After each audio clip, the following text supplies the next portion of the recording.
వాణిజ్య వార్తల సమాహారం బిజినెస్ న్యూస్ ఇప్పుడు చూద్దాం.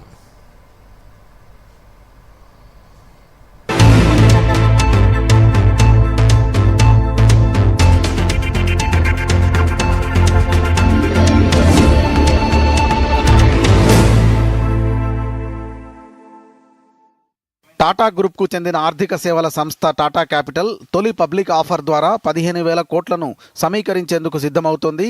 ఐపీఓలో తాజా షేర్లతో పాటు ఆఫర్ ఫర్ సేల్ ద్వారా కొన్ని షేర్లు విక్రయించనున్నారు. ఐపీఓ నిర్వహించేందుకు 10 ఇన్వెస్ట్మెంట్ బ్యాంకులను సంస్థ ఖరారు చేసింది. ఇన్వెస్ట్మెంట్ బ్యాంకులుగా ఎంపికైన వాటిలో Kotak Mahindra capital, city, JP Morgan, axis capital సహా పలు బ్యాంకులు ఉన్నట్లు సంబంధిత వర్గాలు వెల్లడించాయి. ప్రస్తుత భౌగోళిక రాజకీయ మార్పులు, ఆర్థిక మార్కెట్లలో పరిణామాలు, సంబంధిత సవాళ్లతో కూడిన అంతర్జాతీయ, దేశీయ ఆర్థిక పరిస్థితులను రిజర్వ్ బ్యాంక్ ఆఫ్ ఇండియా కేంద్ర బోర్డు సమీక్షించింది. 2025-26 ఆర్బీఐ బడ్జెట్ను ఆమోదించింది. గవర్నర్ సంజయ్ మల్హోత్రా నేతృత్వంలో కేంద్ర బోర్డు డైరెక్టర్ల 614వ సమావేశం ఇందుకు వేదికైంది. ఈ సమావేశంలో ఆర్బీఐ డిప్యూటీ గవర్నర్లు, ఇతర అధికారులు పాల్గొన్నారు. ప్రముఖ సోషల్ మీడియా ప్లాట్ఫామ్ ప్రస్తుత ఎక్స్, ఒకప్పటి ట్విట్టర్. ఈ పేరు వినగానే మొదట గుర్తొచ్చేది దాని famous bird logo. Elon Musk కొనుగోలు చేసిన తర్వాత దాని పేరును ఎక్స్గా మార్చి శాన్ ఫ్రాన్సిస్కో ప్రధాన కార్యాలయం నుంచి పాత బర్డ్ లోగోను తొలగించారు. ఇప్పుడు ఆ బర్డ్ లోగోను వేలానికి ఉంచగా భారీ ధర పలికింది. ట్విట్టర్ బర్డ్ లోగోను ఆర్ఆర్ ఆక్షన్ అనే సంస్థ ద్వారా వేలంలో అమ్మకానికి పెట్టారు. ఈ వేలంలో $34,375 అజ్ఞాత వ్యక్తి కొనుగోలు చేశాడు. 12 అడుగులు 9 అడుగుల కొలతలు, 560 పౌండ్ల బరువున్న ఈ బర్డ్ లోగో $34,375 అమ్ముడుపోయిందని ఆర్ఆర్ ఆక్షన్ తెలిపింది. అయితే కొన్నదెవరనేది మాత్రం వెల్లడించలేదు. గౌతమ్ అదానీ గ్రూప్ తాజాగా రియల్టీ రంగ సంస్థ ఎంఆర్ ఇండియాను కొనుగోలు చేయనున్నట్లు తెలుస్తోంది.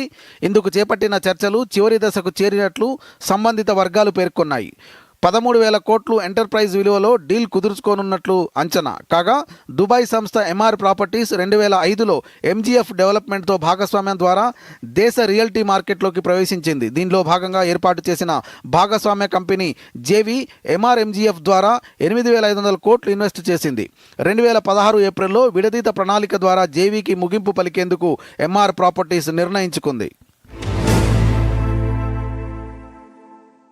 హైదరాబాద్లో 22 క్యారెట్ల 10 గ్రాముల బంగారం ధర 82,300 రూపాయలుగా ఉంది.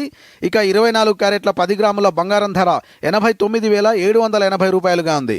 ఇక దేశ రాజధాని ఢిల్లీలో 22 క్యారెట్ల 10 గ్రాముల బంగారం ధర 82,350 రూపాయలుగా ఉంది. 24 క్యారెట్ల 10 గ్రాముల గోల్డ్ ధర 89,800 రూపాయలుగా ఉంది. ఇక హైదరాబాద్లో కిలో వెండి ధర 1,10,000 రూపాయలుగా ఉంది. డాలర్తో పోలిస్తే రూపాయి మారకం విలువ 85.60, యూరోతో పోలిస్తే రూపాయి మారకం విలువ 93.80, పౌండ్తో పోలిస్తే రూపాయి మారకం విలువ 111.58గా ఉంది.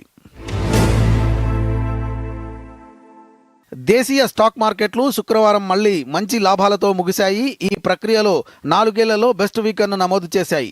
బీఎస్ఈ సెన్సెక్స్ 557 పాయింట్ల లాభంతో 76,906 వద్ద స్థిరపడింది. నిఫ్టీ 160 పాయింట్ల లాభంతో 23,350 వద్ద ముగిసింది. సెన్సెక్స్ 30 షేర్లలో ఎన్టీపీసీ శుక్రవారం అత్యధికంగా 3.3% లాభపడింది. అదే సమయంలో Bajaj Finance, Sun Pharma, Tata Motors, Axis Bank షేర్లు కూడా లాభాల్లో ముగిశాయి. Tata Steel, Infosys, Titan, Bajaj Finserv షేర్లు కూడా నష్టాలను చూశాయి.